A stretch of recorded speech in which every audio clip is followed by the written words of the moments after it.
주제 통합적 읽기 독서지문 해설 강의를 시작을 할게요. 좀 지문의 길이가 긴 것들이 많아가지고 부득이하게 영상으로 수업하는 거 양해 좀 부탁드리겠습니다.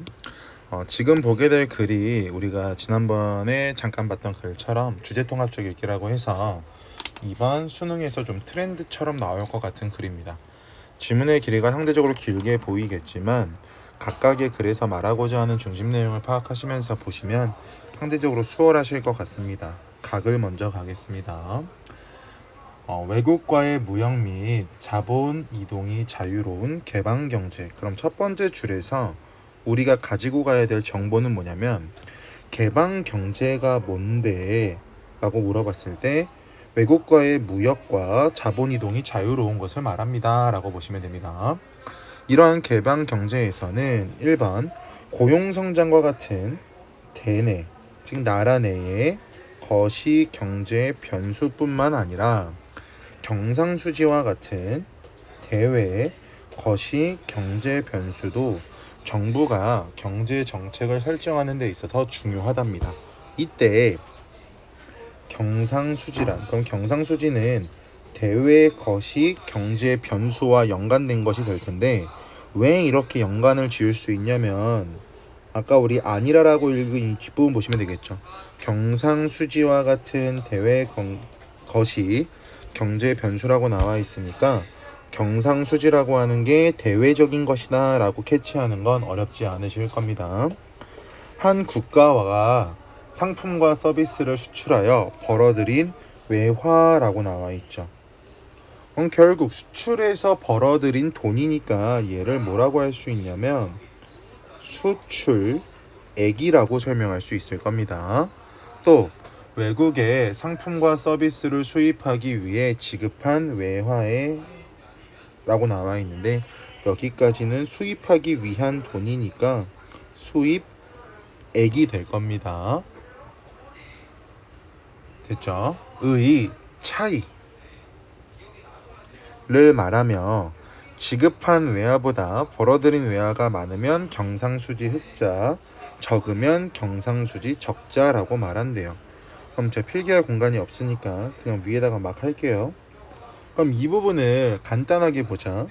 경상수지가 흑자를 이루는 경우는 지급한 외화보다 벌어들인 외화가 더 많다. 지급한이라는 말을 적어주는 게 좋겠죠. 반면에 적자라고 하는 것, 경상수지 적자라고 하는 건 지급한 외화가 벌어들인 외화보다 클 때가 경상수지 적자라고 보시면 되겠죠. 개방 경제에서 말하는 대내 균형이라고 하는 건 그럼 여기서는 경상수지는 적용이 안 되겠죠. 국민소득을 완전 고용소득 수준으로 유지하는 것이고 대외 균형이라고 하는 것은 수출해서 수입을 뺀 순수출이라고 하는 것을 0으로 유지해서 경상수지 균형을 달성하는 것이다 라고 나와 있습니다. 그래서 결국 대내 균형을 유지한다는 것이 무엇이고 개방경제에서 대외 균형을 유지하는 것이 무엇이다 라고 알려주는 게 1문단입니다. 정부의 거시경제 정책 목표가 잘 봐. 대내외 균형을 동시에 달성하는 것이라고 하재요. 가정하는 문장입니다.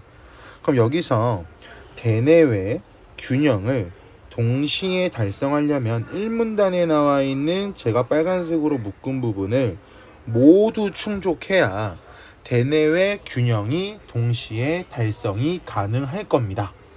여기까지 됐죠? 이어서 가겠습니다. 이때 정부 지출을 증가시키는 확장적 재정정책은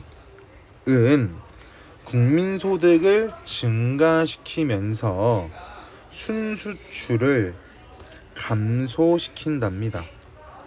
확장적 재정정책으로 인한 정부 지출의 증가로 국민소득이 증가하고 물가 상승, 거래 규모가 커지면 화폐에 대한 수요 증가, 화폐에 대한 수요가 늘어나면 국내 이자율 상승, 외국 자본이 유입되어서 환율 하락, 국내 화폐 가치가 평가 절상, 즉 상대적으로 평가가 올라가서 수출이 감소하고 외국의 입장에선 우리나라 물건을 받으려고 하지 않겠죠. 수입이 증가한다 까지 보시면 지금 보고 있는 이 지문을 쉽게 이해하는 방법은 화살표 게임을 하시면 좋아요. 그러니까 저 같은 경우에도 화살표를 많이 이용을 하는데 예를 들어 볼게요. 지금 우리가 보고 있는 건 확장적 재정 정책입니다. 공간이 없으니까 제 위에다가 적겠습니다. 확장적 재정 정책을 사용하면 아까 봤던 것처럼 정부 지출이 증가한대요. 그럼 정부 지출이 증가한다라고 했을 때 본문에 뭐라고 나오냐면 총수요도 마찬가지 증가된다라고 나오고, 총수요가 증가하니까 국민 소득도 증가한다라고 나오고요. 국민소득 증가하니까 물가가 상승합니다 라고 뜨고 있고요. 이어서 볼게요. 물가가 상승하기 때문에 화폐 수요가 증가한다라고 본문에 나와 있고요. 그래서 국내 이자율도 올라간다. 그렇게 됐을 때 외국 자본이 유입되는 것이 증가가 되고, 반면에 환율이 하락된 다음에 환율이 하락되기 때문에 국내에 있는 화폐 가치는 평가가 절상, 즉 상승하게 된다. 이렇게 되면 외국의 입장에서는 우리나라 물건을 가지려고 하지 않기 때문에 수출이 감소하고, 역으로 외국 물건이 싸지니까 수입이 증가한다. 얘가 뭐라고? 확장적 재정 정책이라고. 우리 경제 정책에서 확장적 재정 정책이 있으면 무언가를 줄이는 것을 긴축적 재정 정책이라고 설명하는데, 이 두 가지는 당연히 반대라고 보시면 돼요. 그럼 이 화살표를 제가 왜 말씀을 드렸냐면, 긴축적 재정 정책을 사용하면요, 정부 지출은 감소, 총수요 감소, 국민소득 감소, 물가 감소, 화폐 수요 감소, 이자율 감소, 외국 자본의 유입 감소, 환율 상승, 국내 화폐 가치 감소, 수출 상승, 수입 감소, 이런 식으로 화살표의 방향이 반대로 뒤집힌다라고 보시면 돼요. 교재에 나와 있는 것을 간단하게만 화살표로 정리해 놓으시면 반대 상황에 적용할 수 있는 문제가 나와도 크게 특이사항이 없으실 테니까 알고 계시면 좋아요. 그런데 이제 역접에 접속 표현 나와 있고요.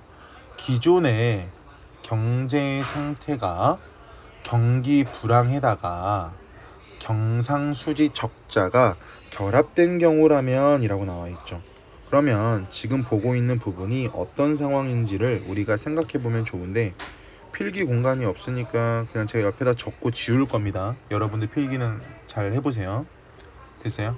그럼 이런 상황이라면 경기가 불황이니까 위에 나와 있는 완전 고용 국민 소득 수준이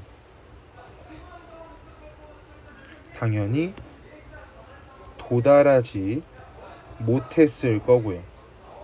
균형을 이루지 못했고 경기가 불황하다라고 하는 건 국민 소득 자체가 완전 고용 국민 소득 수준보다 적다라는 이야기가 될 거고, 그리고 수출에서 수입을 뺀 순수출을 0으로 유지하는 게 대외 균형이라고 했는데, 불황이기 때문에 이 부분은 수출액보다 수입액이 더 많은 상태가 되겠죠.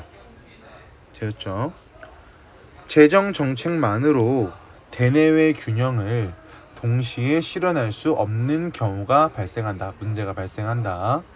대내 균형과 대외 균형 중 어느 하나를 목표로 정책 수단을 사용하고 다른 하나의 불균형은 그 결과로 받아들여야 하는 정책 딜레마에 빠지게 된다. 그럼 정책 딜레마라고 하는 건 두 마리 토끼를 잡을 수 없는 상황이다 라고 해석하시면 좋을 것 같고요. 따라서 대내외 균형을 동시에 달성하기 위해서는 순수출을 증가시킬 수 있는 정책 수단이 앞에서 봤던 거 말고도 추가적으로 필요하다. 그럼 결국 앞에 나왔던 확장적 재정 정책이라고 하는 것은 경기가 불황일 때는 효과적이지만 경상수지가 적자일 때는 효과적이지 않다라고 볼 수가 있겠죠. 이러한 경우에 추가적으로 활용하는 정책 수단은 환율 정책이랍니다. 환율 정책. 환율 정책이라고 하는 것이 결국 경상수지가 적자가 수반된 상황에서 일어나는 게 환율 정책이 될 테니까 환율 정책은 수출, 즉 대외 균형을 맞추기 위한, 같은 말 순수출을 증가시킬 수 있는 증가 수단이 된다라고 해석하시면 특이사항이 없겠죠. 불황에 경상수지가 적자가 수반된 상황에서 확장적 재정 정책과 환율 인상 정책을 통해서 국민소득이라고 하는 건 대내라고 했고요. 순수출이라고 하는 건 대외라고 했죠. 이 두 가지를 모두 증가시킴으로써 대내외 균형을 모두 만족시키는 것이 가능해진다. 재정정책과, 여기서 말하는 재정정책은 확장적 재정정책이 되겠죠. 환율정책이라고 하는 건 대외 균형을 맞추기 위한 정책. 총수요에 영향을 미치는 방법이 서로 다르다는 점에서 독립적인 정책 수단이다. 그럼 결국 이 부분에서 말하고 싶은 건 뭐냐면 환율 정책 vs 재정 정책이 될 겁니다. 공차 구분하는 문제. 첫 번째, 재정 정책은 총 수요의 크기에만 영향을 준다. 반면에 환율 정책은 총 수요의 구성에 영향을 준대요. 그러면 영향을 미치는 부분이 단순 크기에만 영향을 주냐, 구성에 영향을 주냐가 다르죠. 예를 들어 어떤 건지 구체적인 사례를 통해 보여줍니다. 환율이 인상이 되면 환율 정책이 되겠네. 가계, 기업, 정부 등 국내 경제 주체들은 전체 지출 규모가 일정하더라도 상대적으로 값이 비싸진 수입지에 대한 지출을 줄이는 대신에 국내 생산 재화에 대한 지출을 늘린다. 구성 요소 자체가 달라지죠. 총 지출 규모의 변화가 없이도 물건을 바꿨으니까, 구성을 바꿨으니까 국내 생산 재화에 대한 수요가 증가하게 된다. 지출 전환을 가지고 올 수 있는 정책으로는 환율 정책 말고도 관세나 수출 보조금이나 수입 할당 등이 있다라고 하면서 가글이 끝납니다. 그래서 마지막 문단에서 말하고 싶은 건 뭐냐면 재정 정책은 지출을 조정하는 정책이고, 정리해 드릴게요. 재정 정책이라고 하는 건 지출을 조정하는 정책이고, 반면에 환율 정책이라고 하는 것은 지출을 전환시키는 정책인데, 재정 정책은 총 수요의 크기에만 영향을 주고 환율 정책은 총 수요의 구성에만 영향을 준다. 따라서 마지막 문단은 총 수요라고 하는 것에 영향을 미치는 방법에 있어서의 재정 정책과 환율 정책의 차이점을 보여주는 거고, 여기서 말하는 총 수요라고 하는 건 뜻 나와 있으니까 보시면 특이사항이 없을 것 같습니다. 나글로 넘어가서 볼게요. 나글은요, 브레턴 우즈라고 하는 체제를 통해서 구현된 자유주의와 관련된 내용이 나올 겁니다. 어떤 내용이 나오는지 살펴보겠습니다. 제2차 세계대전 이후 성립된, 여기서 중심적으로 봐야 될 내용 요소 중에 하나는 브레턴 우즈 체제가 되겠죠. 브레턴 우즈 체제는 1번 금환 본위제이면서 2번 조정 가능한 고정 환율제라는 특성을 가지고 있었다. 우선 금 1온스당 35달러로 금 태환을 보장하고 각국의 통화 가치를 달러화에 고정했다. 여기서 온스라고 하는 말과 태환이라고 하는 말을 좀 보고 올게요. 온스는 금의 무게 단위고요. 태환이라고 하는 거 잘 봐. 지폐를 바꾸는 행동을 태환이라고 설명한대. 그럼 여기서 말하고 싶은 내용이 뭐냐면 각 나라가 가지고 있는 통화에 가치가 존재할 겁니다. 이것을 일정한 달러로화, 즉 달러로 바꿀 수 있고 금으로 교환하는 것이 보장되어 있었답니다. 이를 통해 제 1차 세계대전이라고 나와 있는데 이를 통해 앞에 가로 열어볼게. 제1차, 2차 세계대전 사이 변동환율제에서 벌어졌던 각국의 경쟁적 평가 철학. 그럼 여기서 각국이 경쟁적으로 평가를 절하한 이유가 중요할 텐데 왜 그러냐면 자국이라고 하는 건 자신의 나라죠. 화폐의 가치가 낮아지게 된다라고 생각해 보세요. 그러면 다른 나라에서는 저 나라의 화폐 가치가 낮기 때문에 상대적으로 우리나라의 화폐 가치가 올라갈 거야. 그렇게 된다면 수출은 늘 수밖에 없겠죠. 그리고 수입도 마찬가지 증가하게 될 거야. 그렇기 때문에 경쟁적으로 평가를 절하하려고 했대요. 이익을 얻기 위해서. 이 내용이 이해가 안 되시면 아까 위에서 봤던 확장과 긴축 재정 정책을 보시면 좋은데 이거 봐봐. 국내 화폐 가치가 상승하면 수출이 줄어든다라고 했잖아, 얘들아. 기억나시죠? 얘를 그대로 적용시키면 자국의 화폐 가치가 떨어지기 때문에 수출이 증가할 거라고. 그럼 수출이 다른 나라로 보내는 수출이 증가하면 당연히 돈을 많이 벌 수밖에 없겠지. 그러니까 자국의 이익이 형성될 수밖에 없다고요. 이로 인한 국제통화 질서의 불안정을 막으려고 했다. 가로 닫아보실까요? 결국 괄호 열고 가로 닫은 부분은 뭐냐면 금환이 본위제를 통해서 국제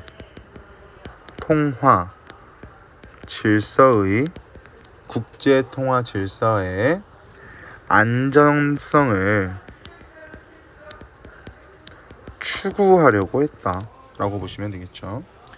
반면 일시적 구조적인 경상수지 불균형을 해소하기 위한 환율 조정이 허용되었다라고 나오는데 아까 봤던 가글에 나온 것처럼 경상수지라고 하는 게 공통적으로 나오니까 경상수지랑 관련된 문제는 나올 수밖에 없겠죠. 경상수지 적자, 여기서 말하는 경상수지 적자는 아까 가글에서 봤던 거랑 똑같습니다. 지급한 외화가 벌어들인 외화보다 크면 이걸 경상수지 적자라고 했죠.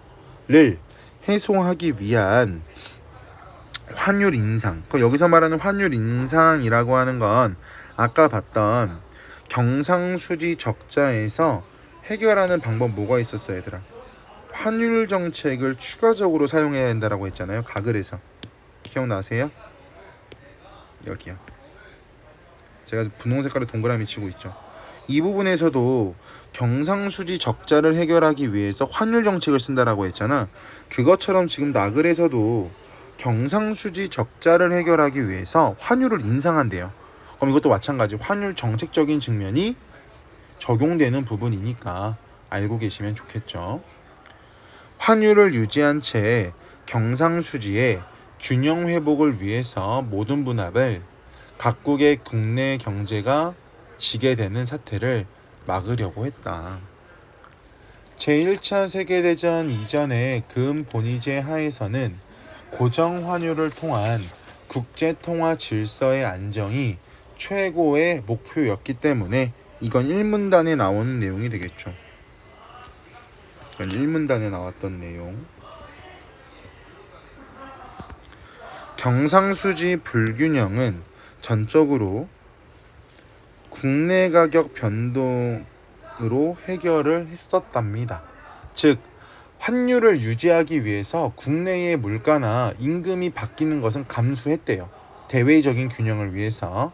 따라서 금 본위제 하에서는 대외적인 국제 통화 질서 안정은 보장되지만 국내 통화 정책 자율성은 존재하지 않았답니다. 그래서 경상수지 적자의 나라의 경우에는 적자만큼 통화 또는 금이 유출되기 때문에 국내 경제 통화량이 줄어들고 상품 및 노동의 가격이 떨어지게 된다. 값싼 임금과 원자재를 기반으로 경쟁력이 회복되며 수출이 증가, 수입이 줄어들어 경상수지 균형을 회복하게 된다. 가로 닫아볼까요? 이 부분도 마찬가지 화살표로 연결을 해서 구분을 해볼게요. 경상수지가 적자인 경우에 통화량이 본문에 나와 있는 거 화살표로 바꾸는 거야. 통화량이 감소가 되고 통화량이 감소가 돼서 물가가 떨어지고 임금도 하락하게 된다라고 나와 있어. 이렇게 되면 수출은 증가하고 수입은 줄어들게 되면 경상수지는 올라가게 되고 결국 균형을 회복하게 된다라고 나와요. 아까 봤던 확장적 재정정책과 비교하는 문제가 나올 수 있으니까 화살표를 조금 일어나고 있다라고 보시면 됩니다. 반대로 경상수지 흑자국의 경우가 반대로라고 나와 있지 얘들아. 반대로라고 나와 있으니까 아까 우리가 위에서 했던 것처럼 화살표 방향을 제가 지금 화살표에 동그라미 치고 있어요. 오른쪽 부분에 거꾸로 뒤집으시면 돼요. 흑자의 경우 통화량이 증가한다. 그럼 통화량이 증가하니까 화살표를 거꾸로 이렇게 위로 올리시면 되겠죠. 마찬가지 경상수지 흑자니까 올리시면 되고요. 그래서 한 가지만 정확히 잡아 놓으시면 화살표 방향만 뒤바뀌는 거니까 크게 어렵지 않을 겁니다. 통화량이 증대되어 가격 인상, 경쟁력 저하, 수출 줄고 수입 늘어서 경상수지 흑자가 사라지게 된다까지 화살표를 뒤집으시면 됩니다. 이처럼 경상수지에 따라서 국내 통화량과 국내 가격이 변동되기 때문에 근본위제의 고정환율제에서는 국내 경제를 관리하기 위한 통화 정책의 자율성은 존재하지 않게 된다. 즉 이게 무슨 말이냐면 국내 경제가 경상수지라고 하는 대외 정책에 속하기 때문에 통화 정책을 한다라고 해서 국내 경제 관리가 가능하지 않고 결국 통화 정책을 사용한다고 하더라도 국내 경제 관리가 불가능해졌다. 이러한 문제를 해결하기 위해서 브레턴 우즈 체제에서는 국내 경제 자율성과 국제 통화 질서의 안정성을 연계시켰다. 즉 기존의 정책에서는 국내 경제 정책의 자율성이 완전히 존재하지 않았고 오로지 국제 통화 질서만 중요했기 때문에 브레턴 우즈는 그러한 것이 문제라고 생각해서 이 두 가지를 안정적으로 연계하는 방향의 프로그램을 만들려고 노력을 했답니다. 브레턴 우즈 체제의 또 다른 요소는 극히 비자유적인 국제금융 질서이다. 브레턴 우즈 협정에서 고안된 국제금융 질서는 자본 간 흐름을 통제하는 데 그 목적을 두었는데 개별 국가들에게 자본의 유출입을 통제할 수 있는 권한을 주었다.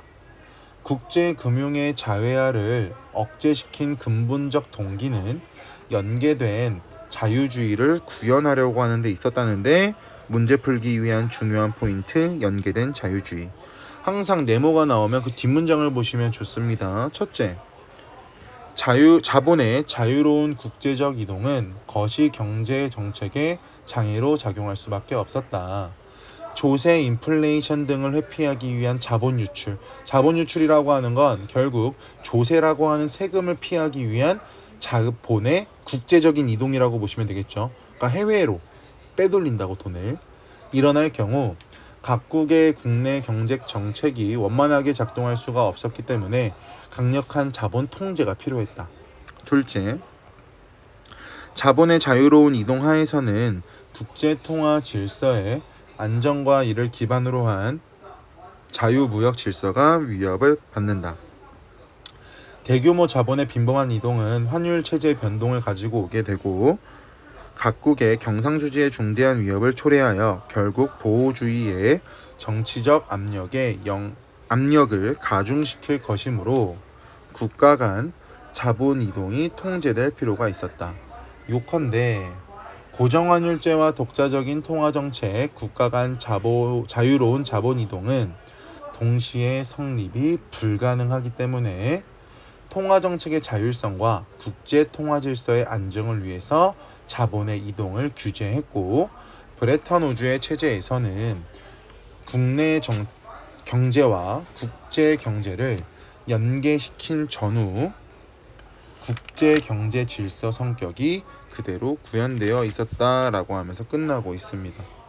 내용이 연결되면서도 어려운 말들이 많아서 문제 풀 때 좀 애로사항이 있었을 텐데 일단 문제 풀면서 좀 볼게요. 가에 대한 이해로 적절하지 않은 것은 아까 제가 화살표 방향을 연습시킨 이유가 이 문제 때문에 그래요. 일단 갈게요. 국민소득이 완전고용 국민소득 수준으로 유지된다. 얘는 되네. 경상수지 균형이 달성된다. 얘는 대외라고 했죠. 개방경제에서 모두 달성되다. 맞는 말. 정부 지출을 감소하는 긴축 재정정책 vs 확장적 재정정책. 본문에는 확장적 재정정책이 나오는데 여기에서는 긴축적 재정정책이 나오니까 화살표 방향에 대해서 알고 있어야 돼. 그럼 정부 지출을 감소시킨다라고 하면 쪘다 지울 거야. 옆에 문제 해설해야 되니까. 국민소득 어떻게 돼요? 떨어지겠죠. 그럼 물가는요? 내려가겠죠. 그럼 거래 규모는요? 감소하겠죠. 화폐 수요는요? 화살표 반대로 가라 그랬어. 감소하겠죠. 그럼 국내 이자율은요? 내려가겠죠.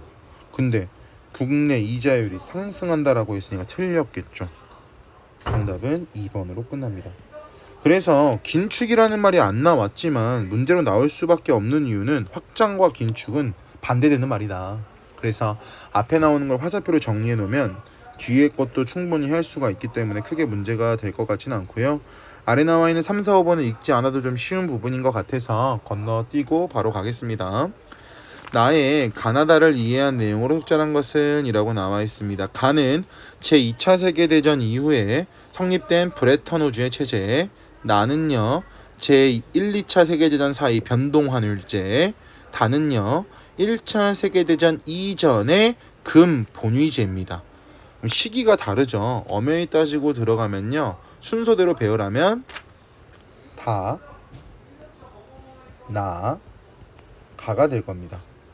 흐름상 1번 가에서는 가라고 하는 건 브레턴 우주죠. 브레턴 우주죠.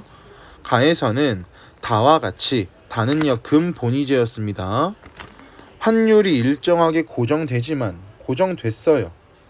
특별한 경우, 여기서 말하는 특별한 경우라고 하는 게 아까 앞에 뭐라고 나와 있냐면 각국이 경쟁적 평가를 절하한다라고 나오잖아. 그러니까 평가를 낮추기 위한 특별한 경우에는 나와 같이, 나라고 하는 것은 변동환율제라고 아까 말씀드렸죠. 그럼 변동환율제라고 하는 건 환율을 조정할 수 있다라는 말이 될 테니까 1번은 맞는 말이 될 거고, 2번 변동환율제에서는 다와 달리니까 뒤에 나오는 내용은 나랑 연관된 내용이 나와야 정답이 될 겁니다.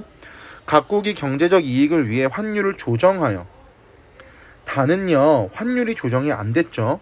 근데 나는 환율을 조정할 수 있으니까 국제통화질서가 불안정해지는 문제가 발생했었다. 맞는 말이 되겠네요. 3번 다에서는 가와 달리, 그러니까 여기서는 다와 관련 내용이 될 겁니다. 다라고 하는 것은 1차 세계대전 이전에 있었던 금본위제였습니다. 각국 통화 가치가 정해진 양의 금 가치에 연동되어 있었다라고 나와 있는데, 얘들아, 다라고 하는 것은 고정적으로 환율이 정해진다라고 했잖아. 그죠? 그럼 고정적으로 환율이 정해진다라고 하는 건 결국 죄송합니다. 다도 고정 환율제고 가는요, 특별한 경우에는 조정이 될 수 있다라고 설명을 했잖아요. 그러면 다에서 고정 환율제를 취하고 있다라고 하는 건 금의 가치에 각국의 통화 가치가 당연히 고정되어 있어야 될 거 아니야. 그런데 통화 가치가 정해진 양의 금의 가치에 연동되어 있었다라고 말하는 건 결국 변화 가능성이 있다라고 하는 말로도 볼 수가 있을 테니까 정답은 틀린 거 3번이 되겠죠.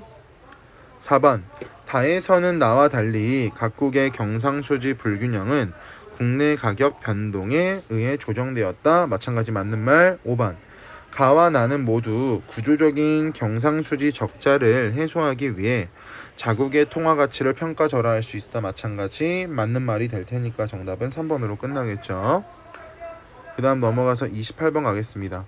가와 나를 참고할 때 기역과 니은의 문제가 발생한 이유로 가장 적절한 것은 이라고 나와 있는데요. 기역은 뭐냐면 두 마리 토끼를 잡지 못하는 상황이죠. 대내 균형과 대외 균형 중 어느 하나를 사용하고 다른 하나는 불균형이 발생한다. 정책적 딜레마가 발생한다가 기역이었고요. 니은이라고 하는 부분은 근본위의 고정 환율제에서는 국내 경제를 관리하기 위한 통화 정책의 자율성이 없는 상황이라고 했습니다. 그럼 이 두 가지의 문제가 발생했다라고 하는 것은 결국 정답은 5번이 되겠죠. 일단 니은이 가장 뻔할 거야. 자율성이 없는 이유는 대외 정책에 대내 정책이 종속되었기 때문이다라고 말하는 부분이 나와야 되니까 니은은 우리가 앞에도 계속 강조했던 부분이 될 거라고요. 그리고 기역이라고 하는 부분은 재정 정책이 결국 대내 균형 달성이라고 하는 대내 정책의 목표와 대외 균형을 달성해야 된다라고 하는 대외 정책 목표가 조금은 다른 부분이 존재하기 때문에 당연히 두 마리 토끼 중에 한 마리만 잡아야 되는 상황이 발생했을 거라고요. 대내 정책을 신경 쓰려면 대외가 흔들릴 수 있고 대외를 챙기려면 대내가 흔들릴 수 있다. 이건 당연한 이야기가 될 거니까요. 연계된 자유주의랍니다. 연계된 자유주의라고 하는 건 이거죠. 자본의 이동을 굉장히 엄격하게 통제를 한다라고 했습니다. 하지만 상품의 이동에 대해서는 자유무역을 추구하자라고 말하는 게 연계된 자유주의예요. 1번, 각국의 경제 정책적 자유주의와 국제적 무역주의가 연계되어 있었다. 맞는 말이고, 국내 경제 정책적 자율성과 국제통화 질서의 안정성이 연계되어 있었다. 얘도 마찬가지고 본문에 나와 있는 내용들이죠. 자본이용 철저히 통제한다. 고정환율 유지에 따라 국내 경제적 부담을 줄이려고 했다. 마찬가지 맞는 말. 거시 경제 정책적 자율성을 보장하기 위해서 상품과 자본 유출, 상품에 대해서는 통제 안 했다니까요. 정답은 4번이 되겠죠. 5번도 당연히 맞는 말이 될 거고요. 넘어가 30번 가겠습니다. 불가능성 정리라고 하는 것에 따르면 소규모 개방 경제에서, 그럼 여기서 말하는 소규모 개방 경제가 무엇인지를 잡고 계셔야죠. 독자적 통화 정책과 환율 안정, 그리고 자유로운 자본 이동, 세 가지 목표는 동시에 달성될 수가 없을 겁니다. 대내를 추구하면 대외가 흔들릴 수 있으니까. 예를 들어 정부가 통화량을 증가시키는 뭐 할 거래? 확장적 통화 정책을 할 거래. 실시하면 통화량 증가에 따라 국내 이자율 하락, 국제 이자율에 비해 국내 이자율이 하락하면 자본 유출 발생. 자본 유출로 인한 환율 상승을 억제하기 위해 정부는 통화량을 줄일 수밖에 없게 되고, 이는 기존의 확장적 통화 정책을 상쇄하는 효과를 낳게 되고, 이렇게 되면 긴축적 통화 정책을 사용할 수밖에 없게 된다. 그러니까 결국 한 가지만 사용할 수 있는 것이 아니라 두 가지를 사용하는 상황이 발생한다. 반대되는 상황.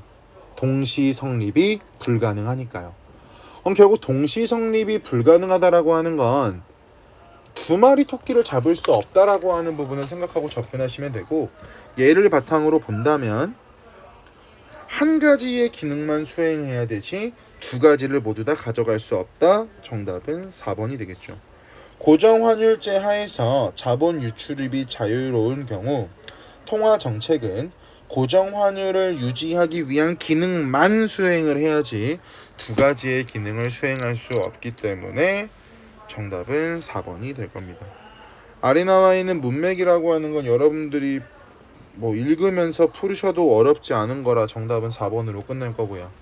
지금 본 이 글 자체가 좀 어려운 글인데 문제 다시 한번 보시고 이해 안 되거나 어려운 것들은 개별적으로 질문하시면 좋을 것 같고요. 이 글을 보실 때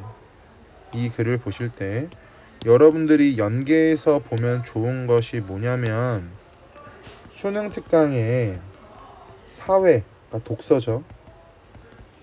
사회 파트의 13번인가에 총이자와 총수요인가? 제목은 정확히 기억이 안 나. 이 글이 있어요. 지금 보고 있는 글하고 좀 비슷한 거니까 같이 연계해서 진행하시면 좋을 것 같습니다. 내용이 좀 어려워서 여러 번 읽어가시면서 내용 정리하시고 모르는 거 있으면 다시 한번 질문하시는 방향으로 그렇게 진행하겠습니다. 고생하셨습니다.